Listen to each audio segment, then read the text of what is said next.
to merit this woman. Ito ang nakakaintrigang eksenang naganap dito sa Showbiz Central ilang linggo na ang nakakaraan, kung saan unang sinabi ni Ogie Alcacid at Regine Velasquez ang isang espesyal na bagay na magaganap on December 22.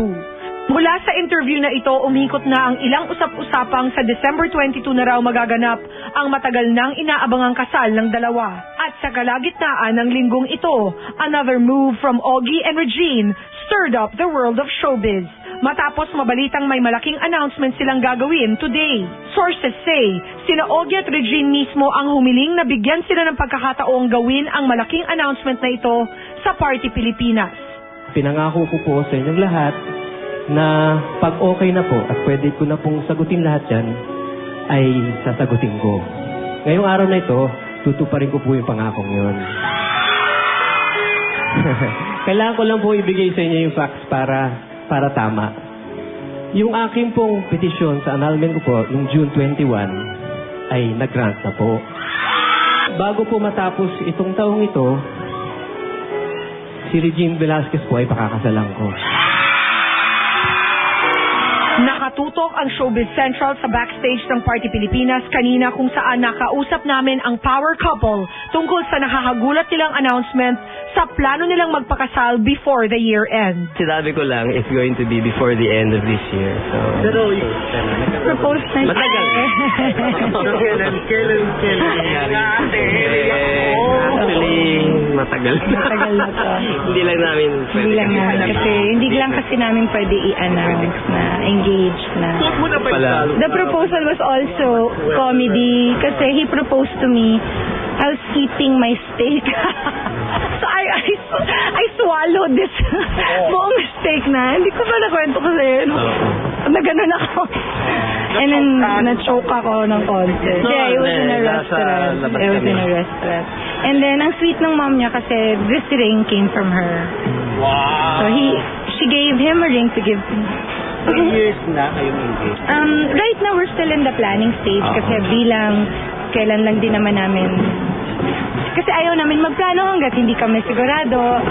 He doesn't want for me to parang siguro get disappointed or anything, I'm sure. And I also do not wanna feel that way. So, ngayon pa lang kami, syempre, trying to plan for it.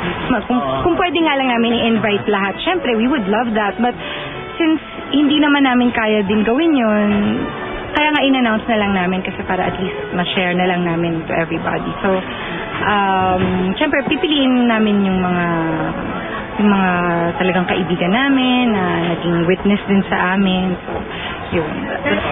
Ang nakausap ko na personally si Mr. Manny Pangilinan. Kakausapin pa namin si Mr. Gozon sa Wednesday. So, Mr. Gozon, kita tayo. Si Vicky Bello, si Ma'am Wilma, si Michelle Luilier at si Amparito Luilier. Kasi I've been an endorser of Luilier for so many years and I'm very close to them. Si Noynoy ay abay ko. Groomsman. Nagpapasalamat ako kay Noynoy. Hindi ko pa alam. Meron siyang mga gusto for me. So, at siya yung may gusto. So, excited kasi siya. So, you find the barong na lang for Ogie? Hindi siya magbabarong. Coat and tie. Actually, gusto ko nga coat and tie. Pero Actually, Michelle is helping me with flowers. Michelle kasi has a business in Australia. She A wedding coordinator, is a wedding actually. coordinator, She's a wedding and she coordinator. also is a very good florist, so she's going to Yeah. help me with the flowers. So, I guess, No, I think People are it's just really happy a for real blessing, you know. It Yeah. came at the tinodo ko na para next year magpapahinga na muna ako. Pero hindi naman ako aalis. I'm not gonna leave the business because he doesn't really want me to. So I'm happy about that. So, iyak na iyak siya kasi alam kong matagal na niyang hinintay. Tsaka ang laki na nung pinaghirapan niya emotionally. Pati actually din si Michelle kasi parang kawawa din si Michelle kasi parang alam mo yung merong parang hangnail na nandun pa rin. Parang, so finally, when you told her, what did she say? She was so happy. Yeah.